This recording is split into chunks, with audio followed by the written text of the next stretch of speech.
You cannot die before your time. आप अपने समय से पहले मर नहीं सकते। I said you cannot die before your time. मैंने कहा आप अपने समय से पहले नहीं मर सकते हो। Amen.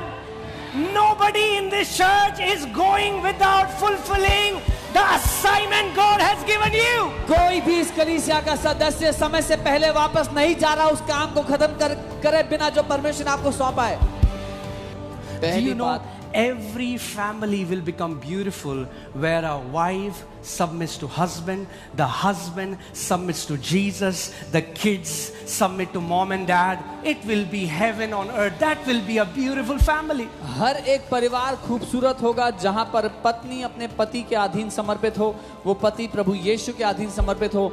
आप खुद सोचो, एक घर जिसमें माता पिता, हस्बैंड वाइफ, बच्चे हैं, वो चाहें तो वही घर स्वर्ग होगा, वो चाहें तो वही घर नरक होगा। If you will not learn to submit to church, अगर आप church, I'm telling you, you learn 1,000 scriptures. You learn all the knowledge that you want to acquire. You are not going to get abundance of grace from the Father. अगर आप church के अधीन नहीं हो, हजारों वचन सुन लो, सारे ज्ञान को इकट्ठा कर लो, और अनुग्रह नहीं पाओगे पिता से। जितनी गवाहियां आप यहाँ पे देखते हो संडे को, शायद अगर आप आंख खोल के देखो, आप एक भी घमंडी की गवाही नहीं देखोगे यहाँ पे संडे को। All the testimonies that you see every Sunday, if you watch carefully, not even one prideful person will be able to testify. They submit. वो अधीन होते हैं परमेश्वर पिता के, to the Father, परमेश्वर के वचन के, to His Word, जो कलीसिया परमेश्वर ने नियुक्त करी है उसके, the church that God has appointed, और अगुओं के। and the अब leaders. ध्यान से सुनो, Now hear carefully. कई जगह ऐसी है जहां अगर अगुए हैं, आपके पास पूरी अथॉरिटी है उस कलीसिया को छोड़ के जाने की। जहां अगर अगुए सही नहीं है, you have all the authority to leave. If the leaders are not right in any church, आपको पूरा अधिकार है वहां से छोड़ के जाने के लिए। Amen. So first thing what you do is you submit to God. पहला काम जो आपको करना है परमेश्वर के अधीन Also समर्पित ध्यान हो। से सुनो, when I'm submitting to God, जब मैं I first need to check, am I living with a broken fellowship with the Father? जब मैं परमेश्वर के अधीन समर्पित होता हूँ, पहले मुझे चेक करना है कि मेरा जो उसके साथ रिश्ता है, जो संबंध है, क्या वो टूटा हुआ है? आपका रिश्ता पिता के साथ कभी नहीं टूट सकता। Your relationship with him can never be broken. You can never have a broken relationship, but you definitely can have a broken fellowship. जो उसके साथ रोज का उठना बैठना है, आपका जो संबंध है, क्या वो टूटा हुआ है? जो उड़ाऊ पिता के घर से बाहर चला गया तब भी पुत्र ही था, जब सुअरों का खाना खा रहा था तब भी पुत्र ही था, जब वापस आया तब भी पुत्र ही था। When the prodigal son went out of the father's house, he was a son. When he was among the swine, he was a son. When he came back, he was still a son.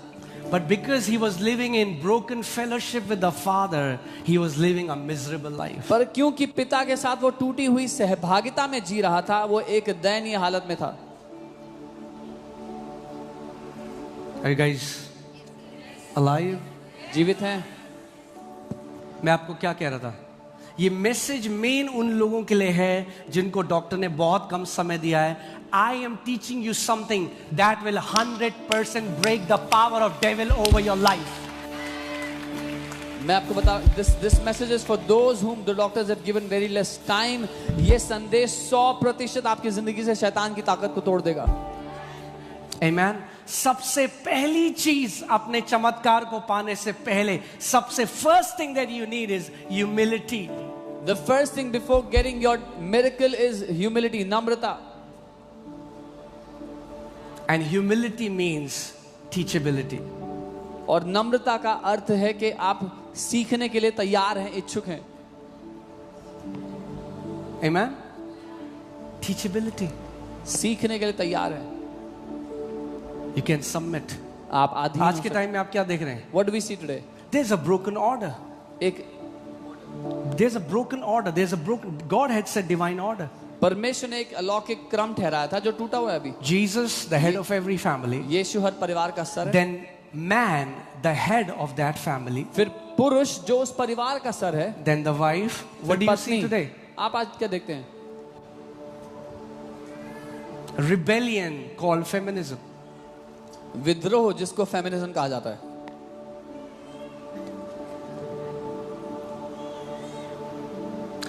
Rebellion in kids, not able to submit to God, not able to submit to their parents. बच्चों में विद्रोह जो अपने माँ बाप के अधीन नहीं हो सकते.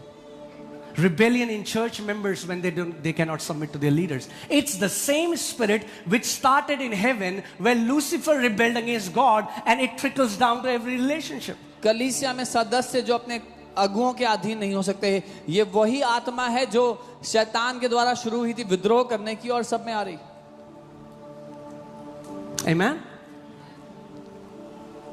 Paul tells Timothy, command those who are rich in the church not to think haughty, not to think haughtily, not to be pride or arrogant because they have more money. पौलुस तिमोथी से कहते हैं कि जो कलीसिया में धनवान है उनको आदेश दो कि वो घमंडी ना हो उस पैसे के कारण जो उनके पास है. Amen. The first thing is submission. Do पहली you know बात, every family will become beautiful where a wife submits to husband, the husband submits to Jesus, the kids submit to mom and dad. It will be heaven on earth. That will be a beautiful family. हर एक परिवार खूबसूरत होगा जहां पर पत्नी अपने पति के अधीन समर्पित हो, वो पति प्रभु यीशु के अधीन समर्पित हो और उस घर के बच्चे अपने माता पिता के अधीन समर्पित हो. अच्छा, तो क्या पत्नी पति की पांव की जूती है? That is what your twisted mind is saying, what the scripture has not said. ये है जो आपके उस बिगड़े हुए मन ने बोला है, जो वचन ने नहीं बोला है. Jesus submitted to father. क्या वो पिता के पांव की जूती है?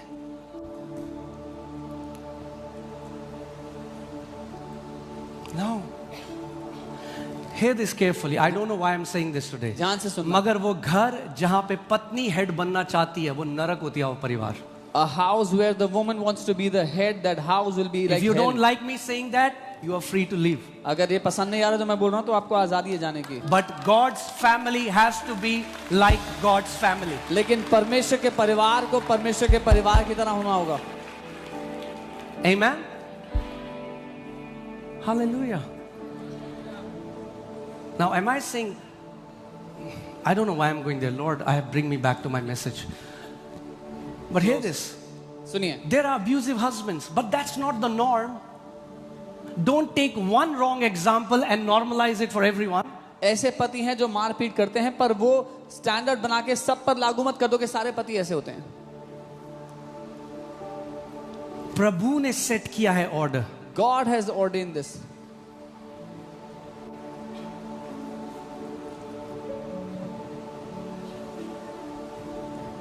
Amen. Submission is beautiful. समर्पण खूबसूरत है. There is protection in submission. समर्पण में सुरक्षा है. एक पत्नी जब अपने पति के साथ जाती है ना, कोई फालतू आंख नहीं उठाता क्योंकि उन्हें पता है इसके ऊपर इसका पति है. When a woman goes with her husband, nobody will point a finger or look at her because they know her husband is there with her. You don't know. Some of you would know what happens to those women who are single moms. The world, how they want to devour them and tear them apart. क्या होता है उनका जो single moms है, कैसे दुनिया उनको फाड़ खाना चाहती है. Because there is no covering over them. क्योंकि कोई कवरिंग नहीं है उनके ऊपर. Submission is God's idea. अधीनता परमेश्वर का आइडिया है. Jesus, even though he was equal with God, yet he humbled himself and became of no reputation and submitted to God the Father. यीशु हालांकि परमेश्वर के बराबर होते हुए उसने अपने आप को अधीन कर दिया, परमेश्वर के अधीन समर्पित कर दिया. I don't know, I cannot sugarcoat these words. If you cannot submit in your life, you are prideful and arrogant. मैं सीधे कहूंगा, अगर अपनी जिंदगी में आप समर्पित नहीं हो सकते तो आप घमंडी हो, अहंकारी हो. And God resists the proud. और परमेश्वर घमंडियों का विरोध करता है.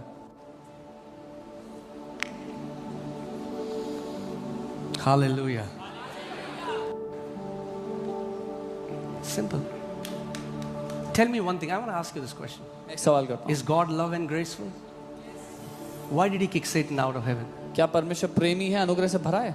तो उसने शैतान को लात मार के क्यों फेंक दिया वहां से? Isn't he love? क्या वो प्रेम नहीं है?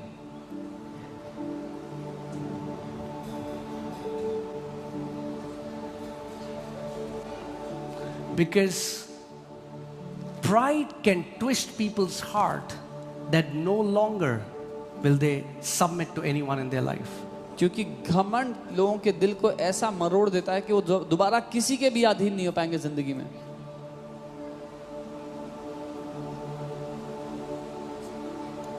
Amen. All right. Woo, glory.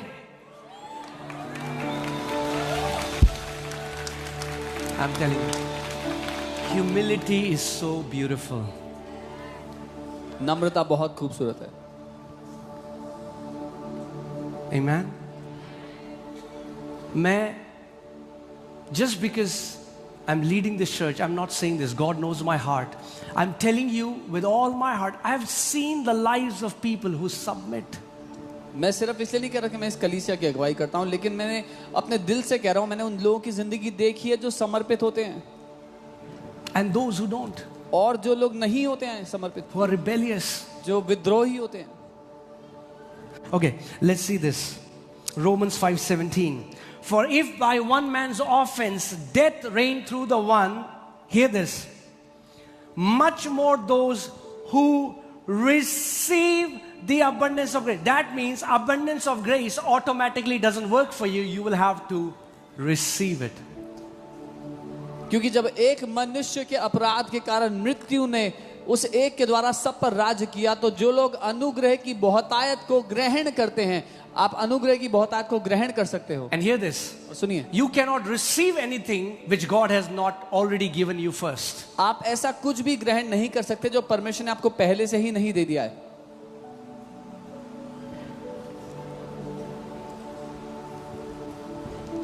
But God gives more grace to the humble. लेकिन परमेश्वर और ज्यादा अनुग्रह नम्र लोगों को देता है. A prideful man cannot receive abundance of grace as simple as that. एक घमंडी व्यक्ति अनुग्रह की बहुतायत को नहीं पाएगा. सिंपल सी, साधारण सी बात है.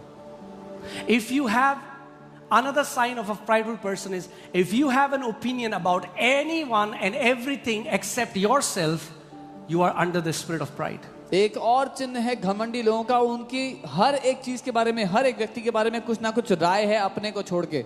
आप उस घमंड के अधीन हो. आप शादी में जाओ, गो टू अ वेडिंग, दूल्हा मोटा था, दुल्हन पतली थी, पनीर रबड़ जैसी थी, मजा नहीं आया. आप किसी कलीसिया में गए, यहाँ ऐसा था, ये वैसा था. आप ऑफिस गए, मेरा मैनेजर ऐसा, मेरा ये ऐसा, मेरा वो ऐसा. अरे कभी खुद ये भी देखो कि मैं कैसा. they find faults in everything and everywhere. They go to the church, they go to the office they work in. Sometimes they should look at how they are. अगर हर कोई खराब है आपके आसपास, हर कोई, तो फिर एक काम करो और अंदर झांको उस लेंस में जिसके द्वारा आप सब चीज देख रहे हो. If everyone you see around you has a problem, then look at the lens that you're seeing through. आपको एक कहानी सुनाता हूँ. I'll tell you a कई story. चेहरों को देख रहा हूँ मैं अभी. I'm seeing many faces. काफी खुश लग रहा है आपका चेहरा. You look very happy. एक घर में डाइनिंग टेबल के पास एक खिड़की थी, उससे पड़ोसी का घर दिखता था. In a house they had a window next to the dining table from where they could और see वहां the पे neighbor's वो house. कपड़े उनके सूखते हुए दिखते थे. And they would see their और laundry पत्नी drying सुबह there. सुबह जब आती थी, And every morning when the wife came, कहते थे, ये बगल की जो पड़ोसन है इसको कपड़े धोने नहीं आते. she would say, this neighbor, this lady doesn't know how to wash her कितने clothes. गंदे कपड़े सुखाती है. देखो कितने गंदे और नहीं. All her clothes are so dirty, look at them. सफेद कपड़े, कितने पीले पीले दाग है. But all the white clothes, they look so pale and yellow. उसको हर चीज में ओपिनियन था. She had an opinion about everything. Opinion को हिंदी में क्या बोलेंगे? राय थी हर चीज के बारे में. She had an opinion about ये everything. ऐसा, वो ऐसा, ये चोपड़ा जी ऐसे, शर्मा जी वैसे, सब ऐसे, ये ऐसा, वो ऐसा, ये ऐसा, वो ऐसा. She had an opinion about everybody around her, everything. Watch out, especially those people जो आपके साथ हमेशा किसी ना किसी और की बातें कर रहे हैं. Watch out. उन लोगों से बच के रहो who always talk about other people when you are around.